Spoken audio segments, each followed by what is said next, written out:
vides de ta créativité en étant dans les règles. Bon courage, tu me diras comment ça se passe. Je me suis fait 26 vies par jour. Ok, ambitieuse. Comment c'est possible? Une danse comme ça, 2 millions de vues. Et nous, on a une équipe de post-prod et tout, ouais, putain, ça casse les couilles. Oh là là, merde.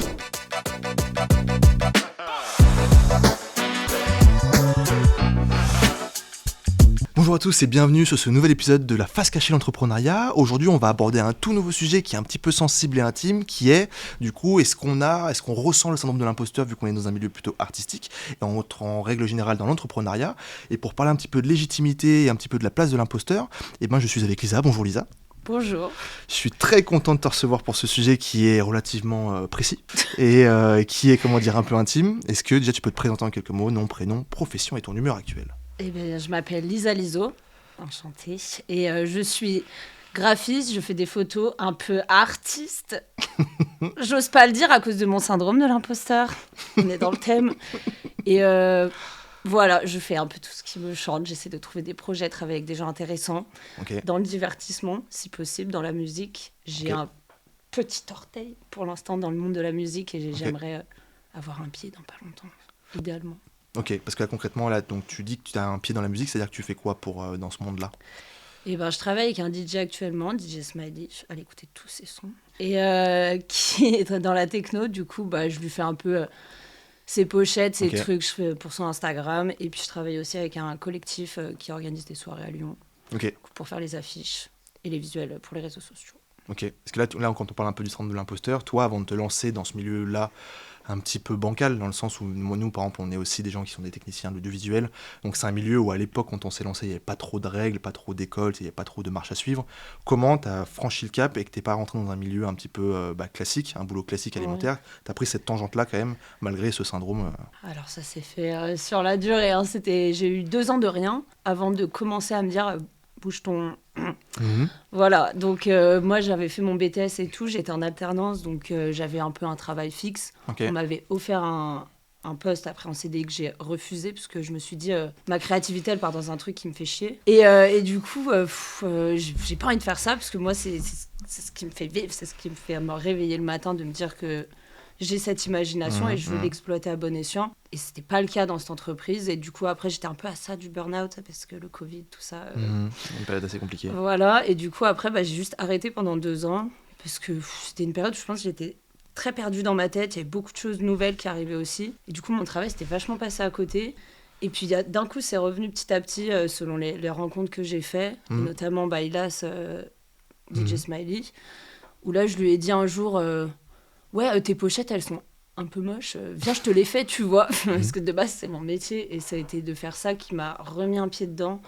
Et après, de le suivre dans toute son aventure. C'est comme ça que il m'a donné le contact de Pyramide. Et qu'après, d'un coup, en fait, j'ai eu ces 2 opportunités qui me sont arrivées. Et du coup, j'ai plus le choix de... En fait, c'est soit j'y allais maintenant, parce que là, on m'a tendu une perche, tu vois. On t'a tendu dans la main, Ouais, parce que si je le fais pas, là, je serais encore en train de, travailler. Parce qu'avant, tu procrastinais un petit peu dans ce milieu, mais pour quelle raison? Est-ce que parce que tu ne te sentais pas légitime? Mais qu'est-ce que la légitimité dans ce milieu, étant donné qu'en fait, il faut le faire pour être légitime? Tu vois, nous, à l'heure d'aujourd'hui, je suis légitime d'inviter des gens en plateau, parce qu'on le fait depuis plus de 6 ans. Donc, tu vois, il y a un peu ce truc-là de pas forcément interview, mais tu vois, tournage, que ce soit plateau, captation, etc. Donc, est-ce qu'il faut attendre d'être légitime pour pouvoir inviter des gens? Mais comment on devient légitime si on ne le fait pas? Moi, je sais que ma légitimité, je la trouve dans les retours des autres. Parce que j'ai un grand besoin d'approbation dans la vie. C'est quelque chose que je montre pas, mais je veux qu'on me regarde et qu'on fasse oui.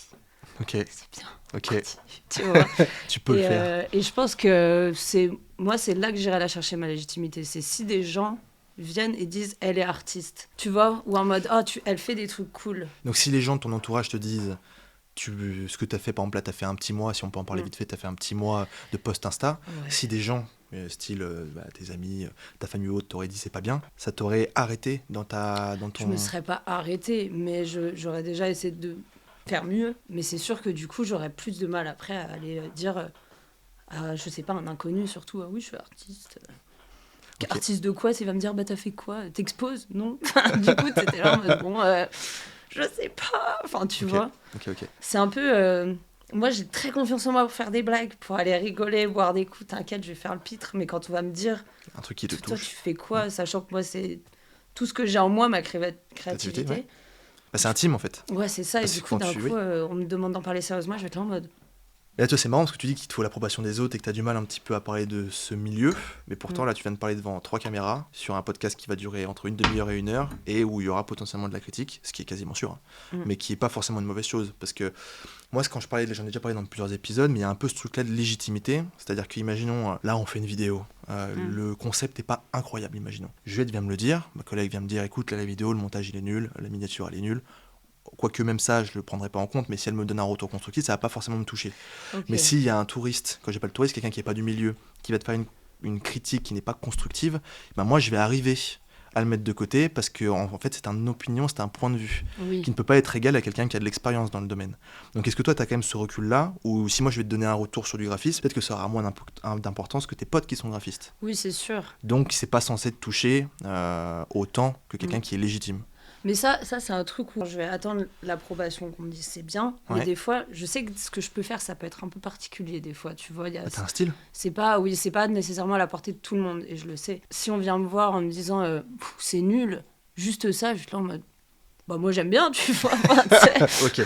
Ok. Après, oui, c'est sûr que si tu me dis vraiment en mode t'avais une idée, mais franchement là, ça veut dire quoi cette exécution Oui, c'est pas constructif. Je vais être là en mode ok, bon, je vais peut-être un peu travailler dessus, tu vois, mais. Ok. Là, tu parlais tu vois, quand t'as une passion, ça te touche, mais je pense que les gens ne s'en rendent pas compte de ça, mais tout ce qu'on fait, si on fait les choses par le cœur, parce que c'est une passion qui devient un métier, si on t'attaque, si on te fait un retour qui soit positif ou négatif, et ben ça va te toucher. Et si on te dit, ton concept il est vachement bien et tout, ça va te faire du bien. Si on te dit qu'il est mauvais, que c'est quelqu'un que tu considères, et ben ça peut vraiment te freiner et te donner un coup de blues. Ou te booster, un des deux. Ou te booster, ça dépend qui, encore une fois. J'ai reçu des critiques de gens que je considérais mais qui sont pas du milieu, genre familial, tu vois. Et ben là, pour le coup, ça peut être un coup de blues. Par contre, si c'est des gens qui sont supérieurs à toi, entre guillemets, dans le jeu, parce que pour moi, c'est un jeu. Tu vois, il y a un peu un truc, ça fait 10 ans qu'ils sont dans le milieu, donc ils sont plus légitimes, machin et tout. Et qui disent, écoute, là, tu peux faire mieux. Là, ça peut être moteur. Mais ça dépend aussi de ton mindset, entre guillemets. Si tu arrives à avoir confiance en toi tout seul. Parce que si personne te dit que c'est bien, parce que souvent on te dit souvent quand c'est mal, mais jamais quand c'est bien. Donc comment tu fais pour durer ? Non, parce que si je fais pas ça, je sais pas ce que je veux faire. Je n'ai rien d'autre à faire. J'ai rien d'autre qui me donne envie à part faire ça. Enfin, tu vois, genre c'est pas mon imagination, tout mon petit monde, c'est pas quelque chose que j'ai construit. C'est quelque chose avec laquelle je suis née. Tu penses que t'es née avec ta créativité ? Oui. Ah, c'est 100%. marrant. Je suis née avec ma créativité et c'est pas je l'ai fabriquée, c'est je l'alimente maintenant. Tu vois pas ? Ouais, je vois. Et du coup, moi, ça a toujours été mon cerveau qui est là en mode qui va à 8000 toute ma vie, tu vois, vouloir faire des petits trucs, créer et tout. Maintenant, j'ai trouvé quelque chose pour l'exprimer de manière plus concrète, tu vois. Il y a un peu ce truc-là, je suis d'accord. Nous, quand on tourne pas ou quand on fait pas de vidéos ou autre, je ne suis pas le même homme. Mais d'ailleurs, je pense que tout le monde est comme ça. Non, mais il y a un peu ce truc-là je pense que tout le monde doit trouver un exutoire et nous, c'est le taf. Il y a un truc aussi, et comment tu arrives à faire la part des choses ? Est-ce que là, vu que tu es en train de rechercher des contrats, plus de contrats pour en vivre, etc. correctement, est-ce que tu arriverais à dire non pour garder un minimum de vie privée, ou tu serais comme moi j'ai pu être à un moment donné, non-stop, dans le boulot, 7 jours sur 7, et en fait tu perds un petit peu ce côté social que tu peux avoir avec tes amis. Est-ce que tu arriverais à faire la part des choses ? Mais après, tu sais que moi, ma créativité, elle est en lien avec mon côté social, beaucoup, dans ce que je fais. C'est-à-dire que quand je vais prendre des gens en photo maintenant, bah du coup, il y a vachement ce truc. Et il y a des projets là qui arrivent où c'est à plusieurs qu'on les fait. Ou soit juste, des fois, là, j'ai fait des rencontres il y a pas longtemps de gens qui ont une créativité folle, que je trouve folle aussi. Du coup, là, ça va arriver, on va aller bosser ensemble, tu vois. C'est en mode s'isoler, mais à plusieurs. Mais parce qu'on a envie de le faire, tu vois. Okay. Parce que... On s'isole du monde, mais pour aller dans notre monde. Non, mais c'est intéressant. Parce que c'est ce qu'on disait, nous, avec Héloïse et Alex. Je pense que l'épisode sera déjà sorti quand on en parlera. Et il y a vraiment ce truc-là dans ce milieu-là, artistique, en règle générale, que ce soit humoriste, chanteur, DJ, graphiste, monteur, ce que tu veux, on a quand même un petit truc en plus. On n'est pas dit normaux. On n'est pas classique. On a soit un problème avec l'autorité, soit on a un problème avec, je sais pas, les règles, soit on a un problème, c'est souvent lié d'ailleurs, on a un problème avec, je sais pas, on est très très timide ou très très extraverti. On a souvent un truc qui est clairement pas dans la norme, et ce qui fait qu'à un moment donné... Un peu marginalisé. Quoi. Voilà, et ben à un moment donné, on a pris une tangente et on s'est créé notre monde. Tu vois là, t'es dans le local, clairement c'est un monde. Tu vois, on a un petit podcast, machin, on a les projets qui sont mis en place, on est dans un cadre de cinéma, donc on est dans une bulle qui nous enferme dans un endroit où on se sent à l'aise. Ouais. Tu vois, si jamais je serais dans un espace de coworking avec que des boîtes qui entreprennent dans d'autres milieux, et ben je serais pas dans la même bulle, parce que là on parle que de cinéma ici. Tu vois, donc il y a un peu ce truc-là de, ouais, je pense qu'on est tous un peu différents. On est tous un peu différents et ce qui nous amène à peut-être être créatifs. Je sais pas si la créativité a quelque chose à voir avec la norme. Ah, bah, tout ce qui, pour moi, tout ce qui sort de l'ordinaire, eh ben, il faut être différent. T'es obligé, parce que sinon tu fais que ce qui existe déjà. Tu vois, tu vas créer, je sais pas moi, la même peinture, tu vois, la Joconde, bah, tu fais que des meufs pareil avec les mêmes postures, etc. Non, il y a un mec qui a dit, ok, on va faire la Joconde. Et tu vois, le mec était un peu différent, un peu marginal, tu prends Einstein, n'importe qui, tu vois. Tous, à un moment donné, ils avaient un truc. Oui, mais en fait, je pense que tu as besoin d'être un peu différent là-dessus si tu veux faire ça de ta vie, tu vois. Parce qu'il y a un moment donné où ça va te rattraper si t'es trop dans les règles et que t'essayes de vivre de ta créativité en étant dans les règles. Bon courage, tu me diras comment ça se passe parce que vraiment, je sais pas. Tu vois que le monde n'est pas fait pour les gens qui veulent le créer. Bah non. Ah ouais, Le capitalisme, monsieur. Tu crois que c'est fait pour les créatifs? Vas-y. Évidemment que non. On est obligé de vendre notre âme pour au début montrer que on en vaut, tu vois, que tu dois payer pour ce que je fais parce que vraiment je fais des trucs cool et tout, enfin tu vois. Et ça faut y aller, faut vouloir, faut être persévérant. Ça t'arrive des fois de te sentir mal au point de t'isoler? Ouais, bah c'est surtout tu vois là par exemple quand j'ai fait un mois où j'ai posté tous les jours parce que je me suis dit vas-y, je vais essayer de faire gonfler mon Insta. J'ai pris 14 abonnés en 30 jours. Voilà. C'est nerveux. Hein. J'attends sur ça. Et du coup, t'es là en mode, mais c'est pas grave, franchement, ça a grave aidé ma créativité. On s'en fout des chiffres. Et non, 14. On s'en fout des chiffres, mais il y a un moment donné, et 14, quoi. 14, dont la mère de ma pote et tout ça, tu vois. Donc, Ouais. tu vois, c'est là où d'un coup, tu te dis, alors... Ah, parce que du coup, t'as pas eu l'approbation vu que les stats sont pas c'est à haut niveau Il de y a ce un que moment t'attendais. donné où t'es face à un truc où tu te dis, alors, est-ce que c'est Instagram qui... Moi, je passe à travers, parce que l'algorithme, avant de le choper, moi, je comprends rien, tu vois. Ou est-ce que vraiment je fais de la merde, quoi? Enfin, tu sais. Ah, je pense que tu le saurais. T'es face à ces deux chevaux, t'es là en mode, pourquoi ça prend pas? Quelle est la raison? Ouais, mais je suis d'accord avec toi. Et du coup, ouais, en fait, ce dernier mois, c'était 1 jour sur 2. Il y a un jour, j'étais là en mode, waouh, putain, truc de dingue, cette affiche, je l'ai fait en 2 heures en plus, période, tu vois. Et j'étais comme une folle, et le lendemain, tu sais, devant l'ordi, j'étais en mode, ça sert à quoi ce que je fais là? Qui regarde pour avoir les mêmes personnes qui me félicitent, tu vois, et tout. Enfin... Mais c'est vrai qu'on en parlait dans un autre podcast aussi, c'est ce truc-là nous, on fait du contenu que je considère quand même en tant que réel, plutôt quali. C'est pas forcément intéressant pour tout le monde parce qu'on est dans une niche. On parle d'entrepreneuriat, donc ça intéresse pas déjà tout le monde. Après, on est dans un truc où c'est que du visuel, donc c'est que des retransmissions d'épisodes qui sont déjà sortis. Donc ça aussi, ça enlève une partie un peu de spontanéité. Tu vois, des gens qui sont dans la rue, qui font des concepts et tout. Et moi, je vois des contenus d'entrepreneurs qui sont éclatés. Je dis bien éclaté, ils te racontent n'importe quoi, ils te disent que si t'entreprends pas, t'es nul, que machin et tout. Et en fait, ma question est-ce qu'il faut dire des dingueries pour susciter de l'intérêt? Exemple, là, on avait parlé de ça avec ma collègue lors d'un podcast, on dit, est-ce que là, si là, maintenant, on se met tous les deux tout nus, l'épisode ferait 10 000... Vu que je suis extrêmement sexy, oui. Non, mais tu vois, la question... non, mais la question, c'est, en fait, à quel moment il faut se vendre pour y arriver? Est-ce que si on se vend pas, si on vend pas notre âme, comme tu disais, est-ce que au lieu de mettre, je sais pas, 1 an en vendant notre âme, on va mettre 10, mais c'est quand même pesable? Ou est-ce qu'en fait c'est sûr qu'on va échouer si on fait pas un petit peu de putaclic, comme on peut dire? En fait, pour moi, le putaclic, le problème, c'est que tu peux faire une montée en flèche, mais est-ce que ton audience derrière sera fidèle? C'est la grande question. Je suis pas sûre. Tu vois, tous les gens là qui explosent sur TikTok puisqu'ils ont fait... tu sais, genre ça, sur une musique. Bah, c'est relou ça. Et du coup, après, ils reprennent la même musique. Et ils en mettent un tous les jours en refaisant ça, tu vois. Et ils font genre 2 millions de vues, enfin 2 millions de likes et genre 50 millions de vues. Sauf que ça marche là, tu vas récupérer des tunasses, profites-en. Mais derrière, dans tous ces gens qui font des pubs pour l'entrepreneuriat en mode... Comment persister sur Instagram? Alors, il faut mettre une longue légende, faire ci, faire ça. Enfin, tu vois, c'est déjà, ils répètent tous la même chose. Donc, t'es là en mode, si c'était ça ta recette secrète, bah non, on serait pas là à aller regarder ce que tu racontes. Et puis d'ailleurs, comment expliquer? Les gens qui te donnent des conseils, souvent dans ce milieu-là, genre dans l'algorithme, s'ils le font, c'est qu'ils savent pas. Sinon, ils se feraient pas chier s'ils gagnaient vraiment de l'oseille. C'est des trucs qui sponsorisent eux-mêmes, tu vois. Donc, tu te dis... Il faut mettre de l'argent. Donc moi, pour moi, le putaclic, c'est trop nul de réussir comme ça parce que ça va... Je pense que ça marche pas. Mais est-ce qu'on peut pas faire les deux? Tu vois, on parlait de Thibaut InShape à un moment donné, tu vois. On parlait de ça un petit peu hors cadre. Et ben, tu vois, lui, il poste 5 réels par jour, 7 jours sur 7. Ouais. Et Bon. il a perdu de l'audience derrière. Mais ça j'ai pas les Sur ses stats. grandes vidéos, en gros. Mais tu vois, il y a ce truc-là de est-ce que si tu mets 5 réels par jour, déjà, il faut avoir un rythme de cadence extraordinaire. La qualité n'est pas forcément au rendez-vous, c'est pas possible. Sauf si tu as un staff derrière.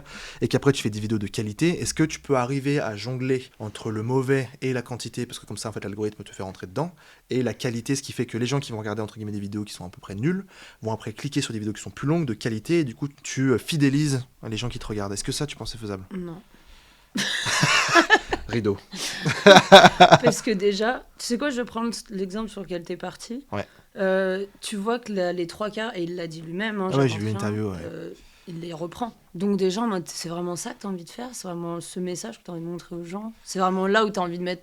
Bon, lui, c'est pas nécessairement de la créativité, du coup, il fait du sport, mais t'as envie de consacrer tes journées à ça, plutôt que de te concentrer à je sais pas, transmettre des bonnes valeurs, faire...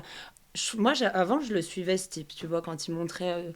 des corps de métier un peu différents, un peu de trucs et tout Ouais, ça, ouais. c'était sympa. Et maintenant, il est vraiment rentré dans une machine où il dit je veux être le premier de France, en gros. Bah, il va y arriver. Hein.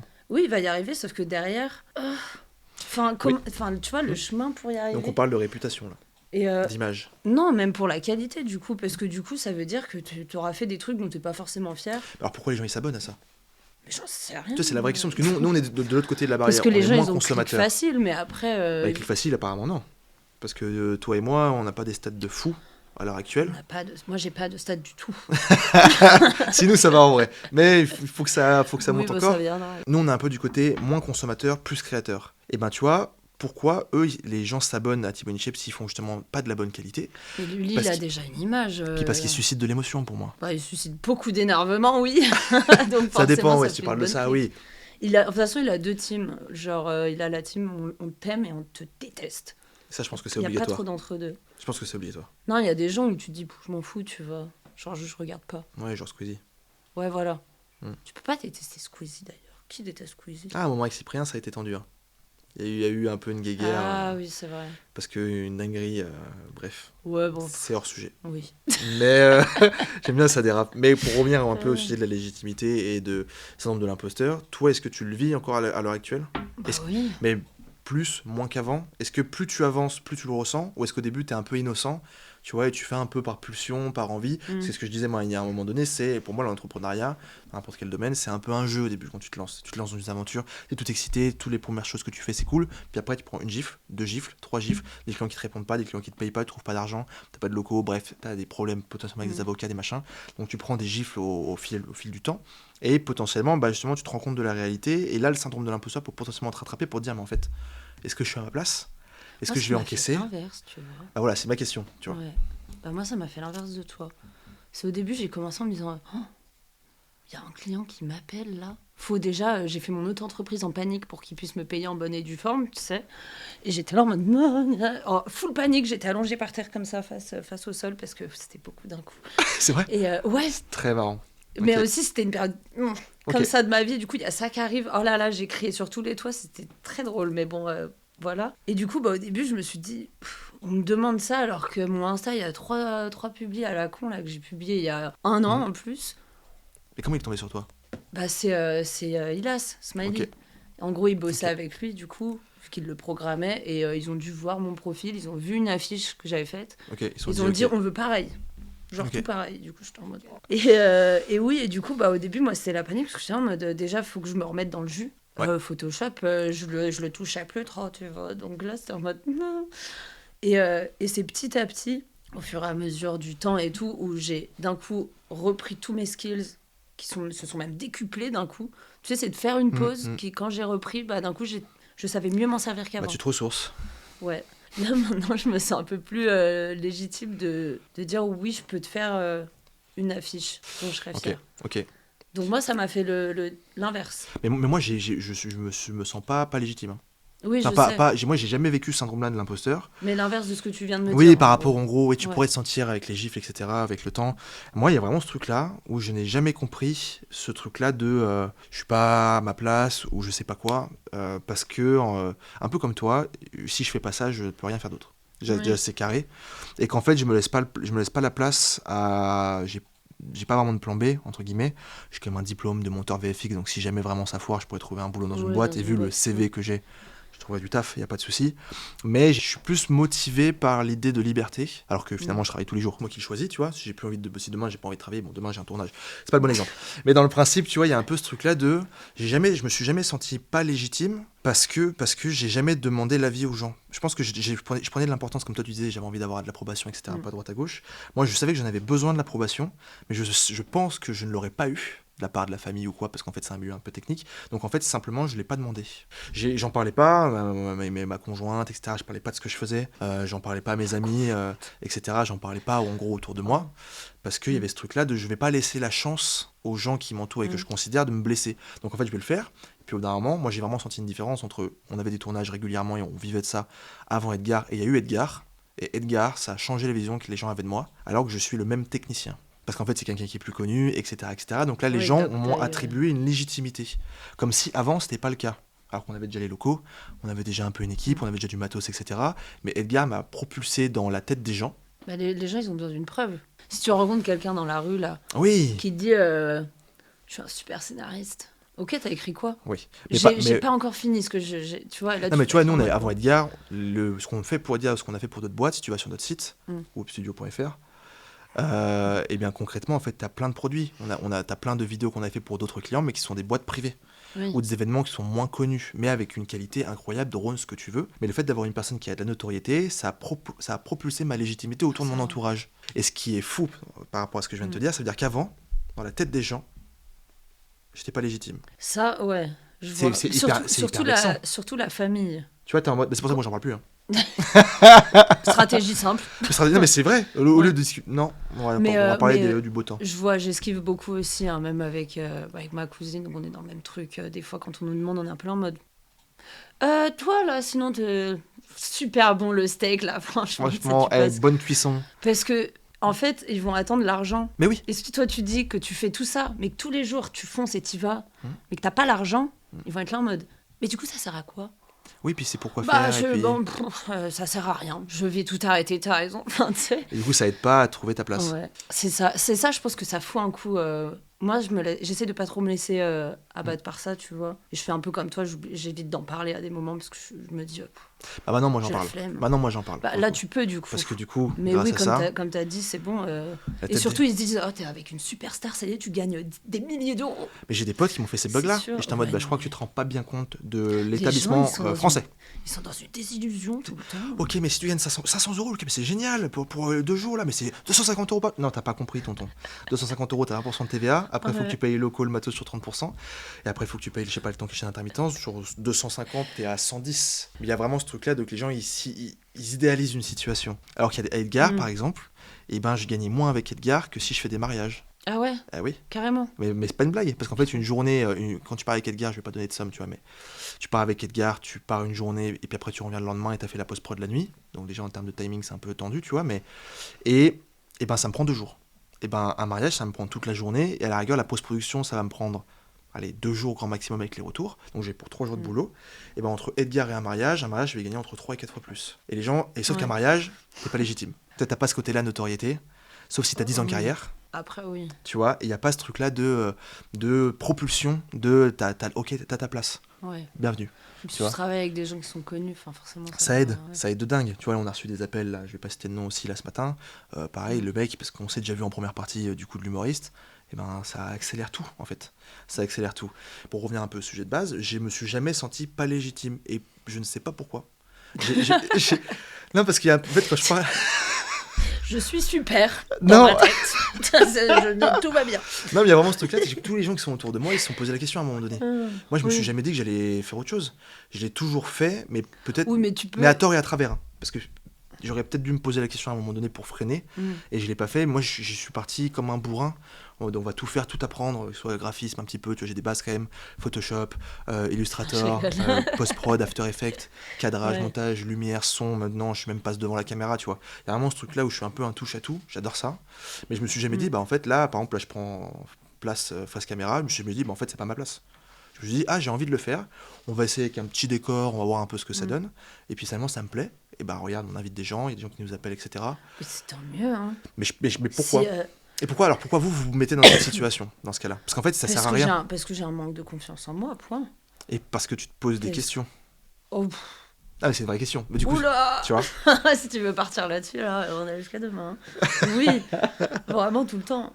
Mais tant mieux, parce que moi, c'est ce qui me fait sortir de mes sentiers battus, et c'est ce qui me fait des fois avoir des idées, de me poser des questions. Ce qui me fait péter un câble, c'est ce qui me rend heureuse. Enfin, tu vois, c'est un peu Ok. tout.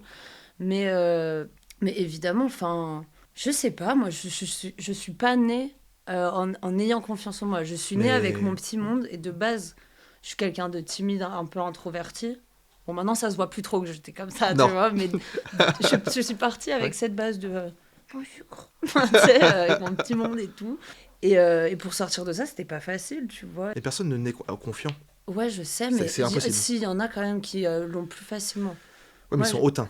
Si tu nais confiant, t'es hautain pour moi. Tu deviens hautain. non, pas Parce forcément. que quelqu'un qui est pas Je suis pas confiant et qui d'accord. devient confiant, il sait ce que c'est de pas avoir confiance. Donc il y a un peu ce truc là où tu te rends compte du monde qui t'entoure. Ouais. Quand t'as toujours eu confiance, bah attends, mais t'as le syndrome de l'imposteur, putain, mais qu'est-ce que tu fous? Bordel, tu pourrais faire un effort. Ouais, mais Non, tu pas vois, tu peux forcément, il y en a qui comprendre. ont confiance en eux, mais parce que c'est comme ça, et genre, juste c'est des fonceurs, mais ils sont pas nécessairement hautains.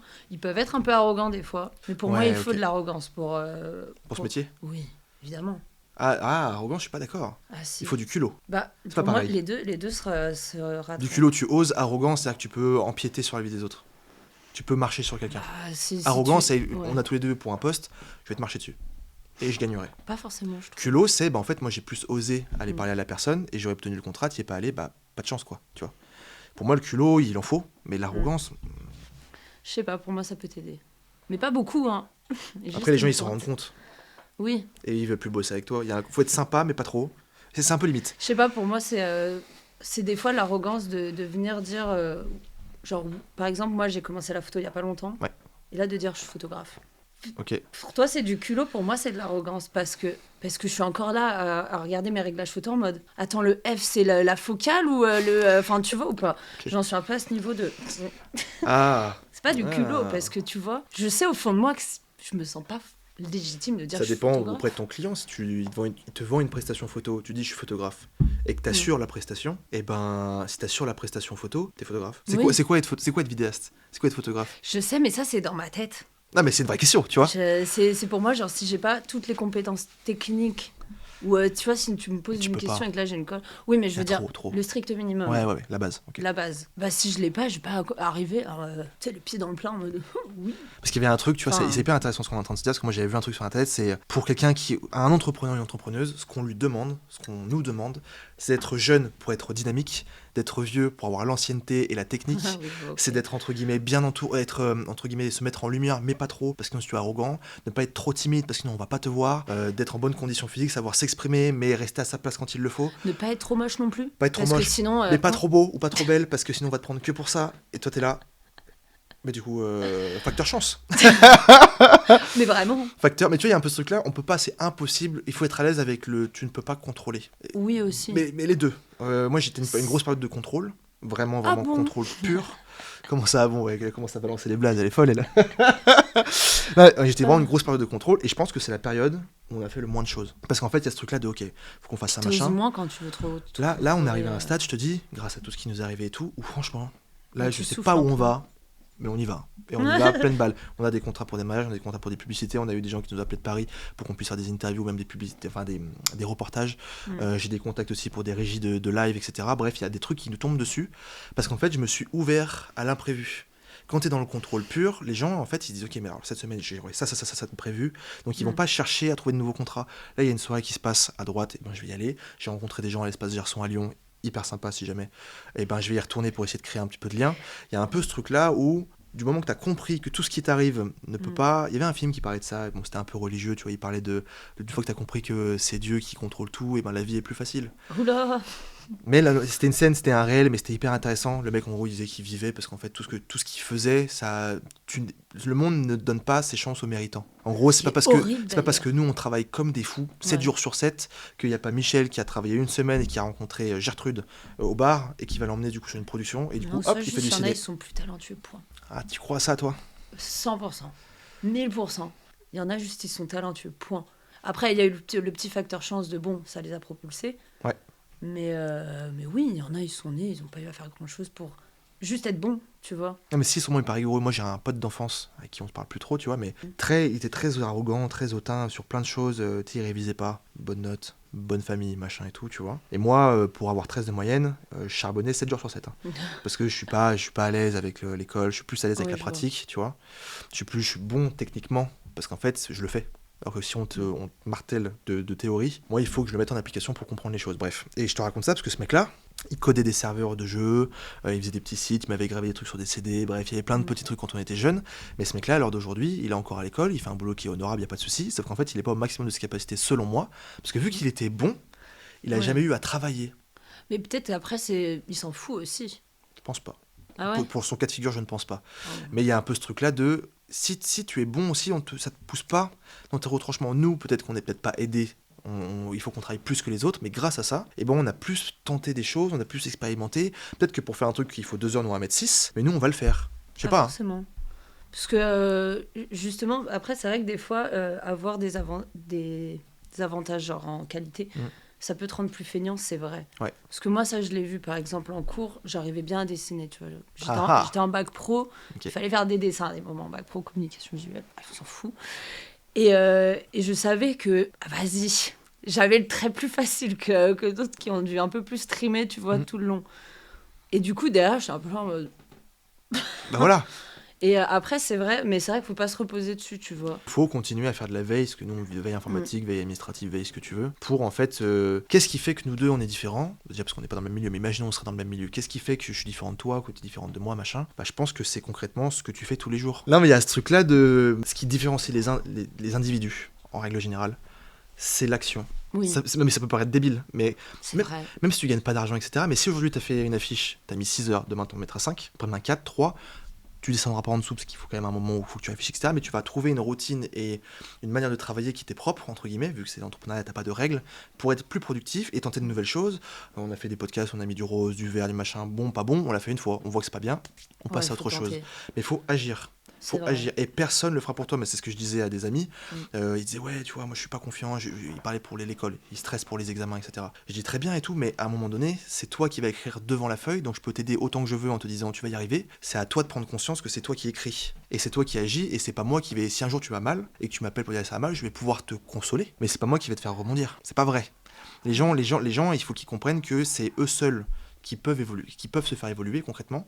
Et au-delà de ça, une fois que tu changes de vie et que tu fais des preuves, les gens vont te suivre. Mais ça, je suis d'accord et tout le monde le sait en fait, ça. Tout le monde le sait qu'il suffit juste de faire le premier pas. Et pourquoi ils le font pas alors ? La peur. Peur de quoi ? Du regard ? La peur de l'échec, pas mal, je pense. Ouais. Moi, je sais que c'est ce qui m'a freiné en tout cas. C'était la peur de l'échec. Parce que le plus grand des échecs, c'est de ne pas essayer. Ah non, mais c'est une phrase toute faite, mais c'est vrai. Et du coup...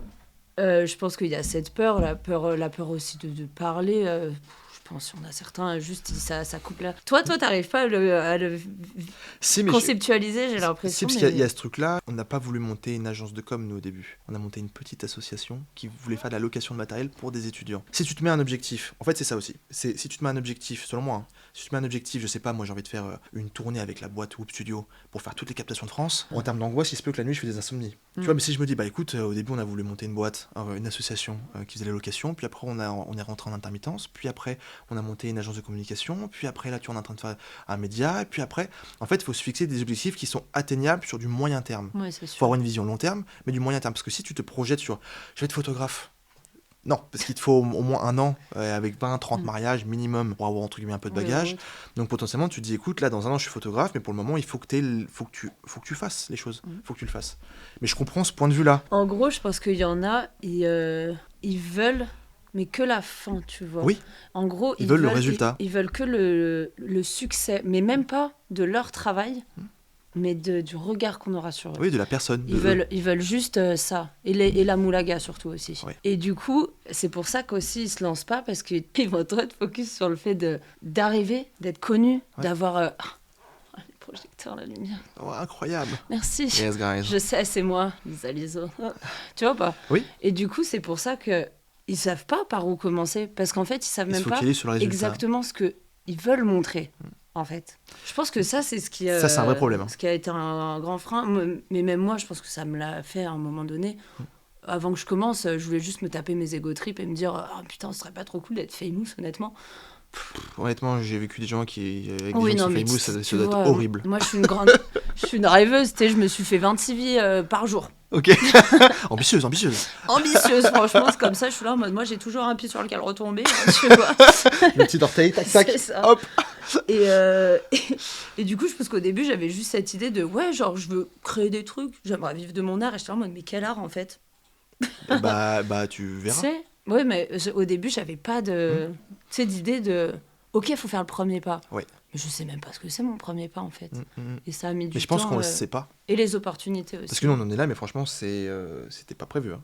Oui, bah, À la c'est base- ça qui est bien. À la base, on était à l'école, on a monté une asso. Et au final, on se retrouve là, tu vois, avec des micros, des studios, machin. Mais à aucun moment, j'ai eu un plan en me disant, bah ouais, on va monter une agence de com, etc. En fait, ça s'est fait au fur et à mesure. Et encore une fois, faut être à l'aise avec le je contrôle pas. Mm. Faut Et contrôler la certains prise, trucs quand même. la prise de risque, surtout. Ouais, mais quoi? C'est quoi le risque? Je pense que En pour vrai. beaucoup, c'est financier. Ouais, bah tu te m'as mis temps. Mais oui, mais enfin. C'est pour ça que moi, j'ai pas eu trop ce truc-là. Quand j'étais à l'école, moi, j'avais 2 boulots. Je travaillais Ikea, je vendais des hot dogs et j'étais animateur scolaire toute la semaine.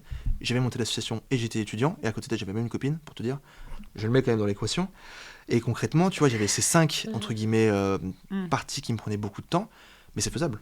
Et tu vois, les gens qui étaient dans notre école, qui avaient que l'école et qui disaient j'arrive pas à m'en sortir, il y a trop de devoirs, aujourd'hui ils ont changé de métier. Parce qu'en fait, il y a aussi ce truc-là de, Orelsan l'a dit, si c'était si facile, tout le monde le ferait. Et concrètement, c'est la vérité. Si c'était si facile, là tu serais pas fier d'en être là où t'en es.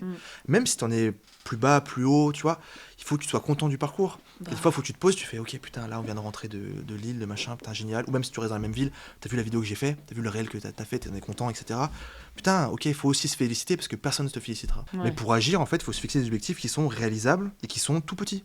Un objectif, ça peut être, bah aujourd'hui, je vais faire un réel. J'ai pas dit qu'il était bien ou mauvais ou qu'il va sortir. Ouais, faut juste qu'il Faut le faire. Et puis après, je vais faire une photo. Ok, je suis pas photographe, bah, je vais appeler des potes. Tiens, je vais filmer, je vais prendre en photo des rues. Tu vois, pour avoir une photo en noir et blanc, machin. Ah, je vais faire de la vidéo, et ben j'ai pas de matos, je vais prendre mon téléphone. Quasiment tout le monde a un téléphone. Même s'il est de mauvaise qualité, ça donne un côté un petit peu vintage. Tu t'arranges pour trouver un style, oui, tu vois. bah ça. Mais faut le faire, faut se lever et faut se donner, mais je le répète ça, et tous les épisodes je le Il répète. faut pas avoir peur du risque. Il y a un truc que tout le monde dit, c'est qu'il faut faire des choses qui te font peur, de manière générale. Ouais, j'ai peur d'arrêter ce métier, mais Oui. je sais, mais par contre je sais que ça arrivera pas. Mais voilà, genre, en fait, il y en a qui sont pas nés avec le mindset de fonceur comme toi. Ça veut pas dire qu'ils sont moins ambitieux ni Ah oui, moins bien sûr. talentueux, mais juste, moi, je suis pas née avec cette autoroute en tête, là, comme toi, en mode... Mais ça y va, mon gars. c'est pour ça que j'essaie de débattre avec toi. Je suis trop dans ma tête, moi, je passe trop de temps et comme ça, en mode... Oui, je vois très bien, mais si tu essayais d'agir et moins réfléchir, Oui, non, mais ça, mon grand, fais taire ta tête à d'autres. Ah, putain, j'avais pas pensé. non mais il y a un truc, ça ce que je suis en train de dire, c'est hyper important, c'est ce truc-là de si tu t'occupes, même ranger sa chambre. Hein. Des fois, tu fais du sport, tu ranges ta chambre, tu vas courir, tu vas marcher. Et ben tu penses pas à des choses qui sont pas, Oui, qui c'est te font sûr. procrastiner. Moi, quand je me mets à réfléchir, c'est soit c'est très productif, soit ça l'est pas. Et si ça l'est pas, je passe à autre chose. Je me dis oh putain là, je commence à angoisser. Est-ce qu'il y a des clients qui vont me rappeler? Est-ce que c'est vraiment terminé? Tu vois, je cite pas de nom, mais tu vois, tu penses de quoi je parle. Angoisse. Allez, on va faire un montage, j'ai un coup de téléphone à passer, à la rigueur je vais appeler, je sais pas moi, un ami, ou je sais pas quoi, ou je vais sortir, je vais à la salle, j'enlève, dès qu'il y a un truc négatif, je sens que ça va pas m'apporter quelque chose, et ben je me laisse pas le choix de passer un coup de balai, de me laver, d'occuper mon esprit pour m'obliger à ne pas y penser. Bah ouais, mais... Avant que tu tombes comme ça. Mais des fois, c'est trop dommage de faire ça aussi. Parce que ça veut dire que tu te mets jamais face à toi-même. Ah, ça dépend, si. Oui, mais genre honnêtement, moi, dans toutes mes 2 ans là, de procrastination, où j'étais en mode « Oh oui, j'aimerais être artiste, mais je le fais pas », enfin tu vois, ça a été 2 années où il y a des moments où je me suis vraiment regardée en mode grosse crotte, change, mais qu'est-ce que je dois changer? Et encore aujourd'hui, je le fais, tu vois, sur des moments où je suis pas productive, c'est je me regarde et au moins, j'apprends à me connaître, tu vois. Tu penses Et du coup, c'est qu'en pas, s'occupant... en soi, c'est pas du temps Non, c'est pas perdu, c'est pas perdu. parce que du coup, derrière, je sais comment m'appréhender. J'apprends à m'apprivoiser, tout simplement. Et c'est pour ça que des fois, je suis là en mode, c'est hyper important de se regarder, de se dire, bah non, aujourd'hui, ça va pas, aujourd'hui, je me sens nulle. Et pas directement dire, non, attends, là, ça va me faire procrastiner, c'est de la merde, je vais aller voir un pote et boire une bière, tu vois. Non, mais ouais, mais ça, faut pas le faire, c'est ce qu'on parlait des Ça, divertissements. je l'ai fait beaucoup, hein, aller voir des potes et boire des Oui. bières. Et après, je passe mon dimanche à chialer, tu vois. Donc bon, c'est pas nécessairement la meilleure solution. Ouais, il faut se retrouver tout seul, je suis d'accord, mais il faut pas que ça dure. Mais pour revenir à la légitimité, je pense que tout le monde est... C'est un peu écarté, là, non? C'est un peu écarté. Peut-être qu'on fera 2 épisodes. Merde. Non, mais il y a ce truc-là, la légitimité, je pense que tout le monde est légitime, par contre. Ça, Oui. c'est factuel. Parce que... Mais il y a des gens qui sont un peu nuls, quand même. Mais de ton point de vue. Ouais. Je suis un peu horrible là-dessus. C'est le truc que je dis pas, tu vois. Parce que voilà. Gros zoom sur sa Mais tête. il y a des gens où, tu sais, des fois, tu vois ce qu'ils font et tu vois que ça perce et t'es là en mode pourquoi. Bah, parce qu'il y a une audience. Moi, c'est ce que je dis, des fois, il y a des humoristes. Ils sont éclatés au sol. C'est ça qui fait rager. Mais s'ils remplissent, c'est qu'ils sont forcément bons. Mais après, tant mieux pour eux. Ça sert à rien d'être jaloux. Oui. De toute façon, la jalousie et l'envie sont tes pires ennemis dans cette industrie. Donc, vaut mieux pas les avoir. Mais il y a des fois, t'es un peu là en mode. Merde, quoi. Comment c'est possible? Une danse comme ça, 2 millions de vues. T'es nous, on a une équipe de post-prod et tout, Ouais, putain, c'est ça casse les couilles. Oh là là, merde. Non, mais après, ouais, faut pas le faire pour les autres. Oui, bah ça, c'est sûr. Faut le faire pour le parcours. En fait, toutes les bases, on les a. Dans les musiques de rap ou n'importe quoi. Tous les artistes nous le disent. Et en Oui, fait... mais tu sais, ils te le disent une fois qu'ils ont réussi. Donc t'es là en mode, c'est marrant de nous dire ça maintenant. Ouais, mais ils ont pas tort, en vrai, je pense. Mais ils ont raison. Ils ont forcément raison, vu qu'ils ont passé le parcours. Tu peux t'en rendre compte que si Quand t'es dedans, t'as eu un minimum de ok, c'est bon. Oui. Tu sais, Oui. Oh, merde, cette. Non, mais je suis d'accord, il faut être content du parcours, quel qu'il soit, même si t'es en début. Parce qu'en fait. Faut apprécier le parcours surtout. Mais oui, parce que quand t'es au début, effectivement, ce sera peut-être pas forcément la meilleure ou le meilleur techniquement, mais tu vas vivre la première fois. Premier mariage, premier shooting intérieur, premier shooting extérieur. Après, tu vas être au milieu, entre guillemets, de ta carrière. Tu vas vivre les responsabilités, URSAF, machin, mes couilles, là, et les clients où ça devient vraiment une industrie parce qu'il faut que tu vives, le plus de matos, etc. Mais ça va être aussi une première expérience parce que tu vas pouvoir choisir un peu ta créativité et aussi ton côté administratif. Mais tu n'auras plus cette première fois. Donc en fait, à chaque étape, tu as vraiment un truc unique. Ce que j'aime trop avec le début, c'est surtout un peu l'insouciance avec laquelle tu vas. Parce que tu es là en mode. Et t'as pas de pression encore. Parce que tu es là en mode j'apprends. Donc t'as pas de pression et tu arrives en mode.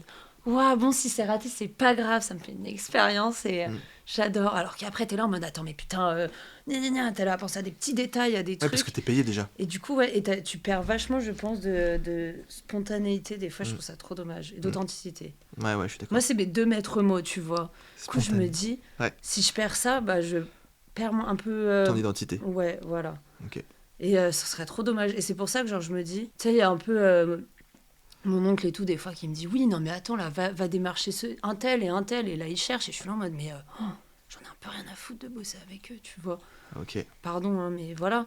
Et, ok, je pourrais avoir de l'argent, mais honnêtement, je préfère retourner bosser à Carrefour, j'en sais rien, faire des sous. Ah, c'est intéressant, ça. Plutôt que de dire, je mets en péril ma créativité, parce que si j'en fais un, c'est-à-dire que je vais apprécier d'avoir les sous, donc je vais en faire 2, puis 3. Puis après, je vais juste être une agence de com, qui c'est pas une chose que je voulais faire de base, tu vois. Et je suis pas du tout en train de critiquer, hein, d'ailleurs. Ça, non, mais c'est pas grave, elle est en train de mettre. Bon, bah, Whoop Studio. C'est juste que moi, c'est pas là. Ouais, c'est pas ton. En fait, je suis là en mode, je prends déjà un risque assez fou de dire je vis de ma passion. J'ai pris le plus gros risque de juste le dire, tu vois. Là, j'essaye. Du coup, je trouve que ce serait gâcher ce risque. Mais tu penses que tu vas toujours faire ce que tu veux? Non, il y a des trucs qui me feront un peu plus chier, mais si je peux rester dans la direction que je veux aller, donc c'est-à-dire dans le divertissement musique, idéalement, bah je vais tout faire pour, tu vois. Et quitte à prendre un travail à côté, tant pis. Parce que tu vois, c'est marrant, parce que moi, jamais j'aurais fait ça. Moi, j'aurais pu essayer dans le truc, même si c'est un truc qui me convient pas, et j'en ai fait plein. Et ben, je vais le faire. Parce que moi, ça me fait péter un plomb, gros. J'ai eu ça en fin d'année là avec un petit client, un truc vite fait, mais je devenais folle. J'étais en mode ça me fait chier, pourquoi je fais ça? En plus elle se plaint, elle me dit que je lui demande trop de sous, tu vois, alors que j'ai travaillé. Non. Et parce que il y a vraiment ce truc là, tu en as eu différents clients. À un moment donné il fallait gérer une équipe d'acteurs, à un moment donné après il fallait partir en tournée un petit moment. En vrai si tu regardes toutes les missions qu'on a fait, il n'y en a aucune qui est similaire quasiment. Et en fait même s'il y en a certaines que j'aime moins que d'autres, ben, dans tous les cas de figure en fait ça me permet d'apprendre quelque chose. Ça c'est bien d'avoir ce mindset. Et de me dire en fait ça au début j'adorais, par exemple il y a des trucs avec des acteurs etc que je kiffe faire, mais vu que j'ai découvert du coup le milieu de l'humour, et ben maintenant je suis un peu plus humour, mais du coup si jamais il y a un tournage qui est comme ça, bah, ça quand même me plaît parce que j'aime bien ce côté gérer les comédiens. L'autre c'est plus gérer un petit peu l'ambiance de l'humoriste, et puis après il y a un shooting, j'adore le relationnel parce qu'on a 2 heures de shooting, donc on va pouvoir se poser, je suis content, petit thé, café, comment tu te sens les à la caméra, ok tu veux pas essayer cette tenue, tiens qu'on va changer les lumières. Donc il y a un côté un peu plus intimiste, et j'adore ce truc là un peu couteau suisse où j'ai des émotions différentes dans chacune des missions que j'ai. Et après le fait de choisir des métiers, des clients qui sont pas forcément dans ma ligne directrice, et ben je vais le faire une fois, si je vois vraiment que ça m'a essoré, red flag, terminé, on n'en parle plus. Ouais mais c'est bien parce que t'as envie d'essayer, moi honnêtement non. Ok. Et qu'est-ce que tu donnerais, tiens, comme conseil, parce que je vois que le temps passe quand même, et qu'est-ce que tu donnerais comme conseil à des gens c'est hyper important, on va prendre quelques minutes, hein, mais qui sont pas forcément, qui n'ont pas forcément un mindset, comme toi tu le dis, même si pour moi je pense que j'ai encore des trucs à régler pour être encore un peu plus, comme tu dis, bourrin, mais qui sont entre nous deux, tu vois, tu vois, quel conseil tu donnerais à des gens qui procrastinent, qui ne sont pas légitimes. Moi, j'ai un petit conseil, ce que je dis tout à l'heure, c'était justement d'avoir des étapes, des petites étapes. Parce que si tu vois le résultat, tu vas t'effondrer. Parce qu'en fait, déjà, c'est pas sûr que tu y arrives. Et c'est pas grave. Et si tu vois le résultat, bah, tu vas pas savoir par quelle étape passer. Si tu veux être photographe, bah, déjà, prends des photos. Je pense que moi, c'est ce qui m'a le plus aidé, et je pense que c'est ce qui peut le plus aider, c'est de se faire un bon entourage. Et d'oser aller vers des gens qui tu les trouves intéressants. Déjà, sortir, rencontrer. En restant dans sa bulle, tu te coinces tellement. C'est le pire, je pense. Déjà, c'est comme ça que tu vas avoir tellement de points de vue, de trucs, ça va t'ouvrir toi-même et t'ouvrir aux autres, ce qui seront des potentielles d'ailleurs opportunités, et une source d'inspiration, tu vois. Et du coup, c'est comme ça que tu vas parler, puis une et deux. Et voilà, et genre, prends ton courage pour aller parler aux autres avant de déjà te mettre derrière le truc en mode comment je commence, aller poser des questions, être curieux. Et s'entourer de personnes qui ne te rabaissent peut-être pas aussi. Oui, après, oui. Ça peut paraître bizarre, dur, mais... C'est dur de se faire un bon entourage, mais... Tu vas essayer de faire le tri à un moment donné aussi. Tu vois, s'il y en a qui disent « Ah bon, tu veux faire ça ?» Bon, bah si tu vois que ça te touche, peut-être qu'à un moment donné, est-ce que c'est légitime de la garder ? Il y a des gens qui ne veulent pas qu'ils restent, ça c'est sûr. Voilà. Hein, mais je pense que ça, on s'en rend compte un peu tard. Mais il faut réussir à faire le... Après, ça fait grandir. Pour moi, les mauvaises rencontres en soi, ça peut... Toi, tu peux pas les éviter. Déjà. Mais il faut savoir les enlever. Ouais. Mais il faut surtout savoir en tirer le meilleur, tu vois. Ce qui prend pas 3 minutes entre nous. Hein, mais, c'est un travail quotidien. Mais après, déjà, au moins, tu sais où aller. Tu sais ce que tu ne veux plus. Et ça, ne plus savoir ce que tu ne veux plus, mec. Mais c'est quand tu sais pas ce que tu veux, tu notes. C'est ce que j'ai dit ça même à mes belles familles, etc. J'ai une belle sœur et tout qui savait pas trop ce qu'elle voulait. Je disais ça. Je disais, écoute, on te dit, ouais, tu veux faire quoi dans la vie ? Mais je sais pas. Ok. Qu'est-ce que tu ne veux pas faire ? Est-ce que tu veux travailler 2 nuits, 2 jours je sais pas, en 35, 40, 50 heures. Est-ce que tu veux travailler dans un boulot physique, manuel, éducation, sport, scientifique, ce que tu veux ? Tu notes ce que tu ne veux pas faire et en fonction de ça, ça va t'orienter. Ça me fait rire parce que je crois que c'est la première vidéo où on parlait de ça.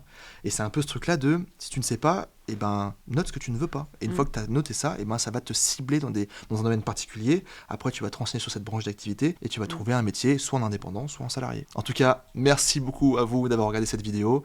On se retrouve tous les dimanches à 10h pour un nouvel épisode de ce podcast. Encore merci à toi, Lisa. Et merci pour l'invitation. C'était hyper intime, hyper... fort en émotion, fort je veux dire. En émotion. Et puis, écoutez, tous ces réseaux sociaux sont dans la description comme d'habitude. Et je vous dis à la prochaine, à dimanche prochain. Ciao, ciao.